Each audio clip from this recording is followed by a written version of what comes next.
Hello everyone, welcome back to my channel. എല്ലാവർക്കും Habi's kitchen വേൾഡിന്റെ പുതിയ വീഡിയോയിലേക്ക് സ്വാഗതം. ഇന്നത്തെ വീഡിയോ വരുന്ന നല്ല സിമ്പിൾ ആയിട്ടുള്ള ഒരു വീഡിയോ ആണ്. നമ്മൾ റോബോട്ട് വിത്ത് വൈറസിന്റെ പാർട്ട് 4 ആണ് ചെയ്യാൻ പോണത്. സോ കുറച്ച് താമസിച്ച് പോയി, കാരണം ഞാൻ കുറച്ച് ദിവസം വീട്ടിലില്ലായിരുന്നു. അതുപോലെ തന്നെ കല്യാണമൊക്കെ ഉണ്ടായിരുന്നു. അതുകൊണ്ട് എനിക്ക് വീഡിയോസ് ഒന്നും എടുക്കാൻ പറ്റിയില്ല. പിന്നെ കുറച്ച് തിരക്കായിപ്പോയി. അതുകൊണ്ടാണ് പാർട്ട് 4 ഇടാൻ കുറച്ച് വൈകിയത്. സോ നമുക്ക് എന്തായിരുന്നാലും നേരെ വീഡിയോയിലോട്ട് പോകാം. ചെറിയൊരു പാരഗ്രാഫ് ഇനി നമുക്ക് പഠിക്കാനുള്ളൂ. അതുകൊണ്ടാണ് ചെറുതായിട്ട് എഴുതിയിരിക്കുന്നത് കേട്ടോ, അല്ലെങ്കിൽ ബോർഡ് നിറഞ്ഞു കിടക്കുന്നതാണ്. സോ നമുക്ക് നേരെ വീഡിയോയിലോട്ട് പോകാം.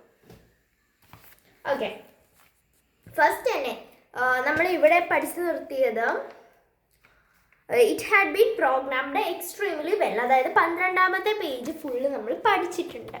ഓക്കെ, നെക്സ്റ്റ് ഇതാണ് പഠിക്കാൻ പോകുന്നത്. സോ അതായത് 13ാമത്തെ പേജിലെ first paragraph. Since then Ricky decided to become a maximum efficiency boy. അത് കഴിഞ്ഞതിന് ശേഷം, ഇങ്ങനെ ഒരു റോബോട്ട് എന്ന റിക്കിയോട് സംസാരിച്ചതിന് ശേഷം റിക്കി ഒരു മാക്സിമം എഫിഷ്യൻസി ബോയ് ആവാൻ വേണ്ടിയിട്ട് തീരുമാനിച്ചു. മാക്സിമം എഫിഷ്യൻസി എന്ന് വെച്ച് കഴിഞ്ഞാൽ നല്ലൊരു കുട്ടിയാവാൻ വേണ്ടി തീരുമാനിച്ചു. He put real care into how he treated his things. എന്താണ്, അവൻ വലിച്ചെറിഞ്ഞു കളഞ്ഞ സാധനങ്ങളെല്ലാം അവൻ സൂക്ഷിക്കാൻ പഠിച്ചു. അതേപോലെ തന്നെ he kept them tidy and made sure he didn't have more than what was necessary. Okay, അതിൻ്റെ മീനിങ് എന്ന് പറഞ്ഞു കഴിഞ്ഞാൽ എന്താണെന്ന് വെച്ചിട്ടുണ്ടെങ്കിൽ, സോ ഇതിൻ്റെ മീനിങ് എന്ന് വെച്ച് കഴിഞ്ഞാൽ അവൻ അവൻ്റെ സാധനങ്ങളെല്ലാം നല്ലതുപോലെ സൂക്ഷിച്ചു. അതുപോലെ തന്നെ ആവശ്യമില്ലാത്തതൊന്നും പൈസ ചെലവഴിക്കാതെ അവൻ നല്ലതായിട്ട് എന്ത് ചെയ്തു, വളർന്നു എന്നതാണ്. And he took A leaf out of the robots book. Okay, ഈ ഒരു സെൻറ്റൻസ് ഒരു ഇഡിയമാണ്. അത് നിങ്ങളൊന്ന് മാർക്ക് ചെയ്തിട്ടേക്ക്. ഇഡിയം എന്ന് വെച്ച് കഴിഞ്ഞാൽ ശൈലി. ഓക്കെ, ഇഡിയം എന്ന് വെച്ച് കഴിഞ്ഞാൽ ഒരു ശൈലിയാണ് നമ്മൾ ഈ ഇഡിയം എന്ന് പറയുന്നത്. ഇപ്പം നമ്മുടെ മലയാളത്തിൽ ഒരു ഇഡിയം പറയാണ്, പുലി പുല്ലും തിന്നും. അല്ല, പുലി ഗതി കെട്ടാൽ പുലി പുല്ലും തിന്നും. ഇതൊരു ശൈലിയാണ് അല്ലേ, ഒരു ഗുമ്മുണ്ട് ഇത് പറയാൻ വേണ്ടിയിട്ട്. ഗതി കെട്ടാൽ പുലി പുല്ലും തിന്നും. അതായത് ഏതൊരു സാഹചര്യം വന്നാലും, ഏതൊരു കടുത്ത ഘട്ടം വന്നാലും പുലി എന്ത് ചെയ്യും, പുലി വേണമെങ്കിൽ, പുലിക്ക് വിശന്നാൽ അതികഠിനമായ പട്ടിണിയിലാണേലും പുലി പുല്ല് വേണമെങ്കിലും പറിച്ച് തിന്നും എന്നതാണ് ഇതിൻ്റെ ഒരു മീനിങ്. അതേപോലെ ഇതൊരു ഇഡിയമാണ്. എന്ന് വെച്ച് കഴിഞ്ഞാൽ ഈ ഒരു ഇഡിയത്തിൻ്റെ അർത്ഥം എന്ന് വെച്ച് കഴിഞ്ഞാൽ ഇമിറ്റേറ്റ് എന്ന് വെച്ചാൽ നമ്മൾ ഹെലൻ കെല്ലറിൻ്റെ പാഠത്തിൽ പഠിച്ചു. She imitate every one. എന്താണോ ബാക്കിയുള്ള ആളുകൾ ചെയ്യുന്നത് അവൾ അതുപോലെ ഇമിറ്റേറ്റ് ചെയ്തു എന്ന് നമ്മൾ പഠിച്ചു. അതേപോലെ തന്നെ ഈ റോബോട്ടിൻ്റെ സ്വഭാവം റിക്കി എന്ത് ചെയ്തു, ഇമിറ്റേറ്റ് ചെയ്തു. അതായത് took A leaf out of someone's book എന്ന് പറയുന്നത് ഒരു ഇഡിയമാണ്, അഥവാ ഒരു ഭാഷാ പ്രയോഗമാണ് എന്ന് നമുക്ക് മനസ്സിലായി. ഓക്കെ, ഇനി with his pocket money he began to help people and buy needful things for them. എന്ന് വെച്ച് കഴിഞ്ഞാൽ റോബോട്ടിൻ്റെ സ്വഭാവം അനുകരിച്ചു. റോബോട്ടിൻ്റെ സ്വഭാവം എന്താണ്, പാവപ്പെട്ടവർക്ക് എന്ത് ചെയ്യാം, ഉടുപ്പ് അതേപോലെ തന്നെ ബാഗ് എല്ലാം വാങ്ങിക്കൊടുക്കാം.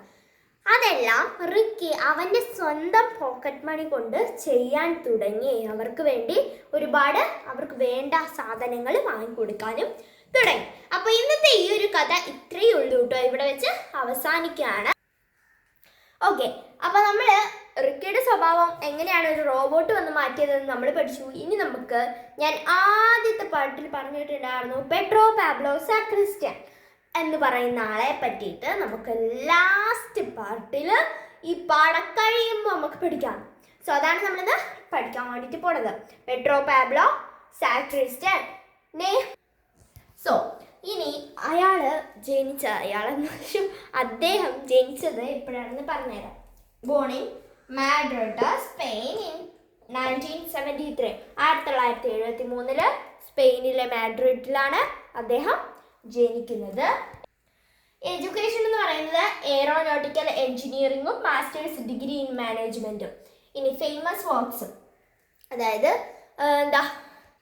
പ്രധാനമായിട്ട് ഫേമസ് ആയിട്ടുള്ള പ്രശസ്തമായ കൃതികൾ: the Petro fable collection, red moon, black and white, and the little bird. ഇതൊക്കെയാണ് അദ്ദേഹത്തിൻ്റെ ഫേമസ് ആയിട്ടുള്ള കൃതികൾ.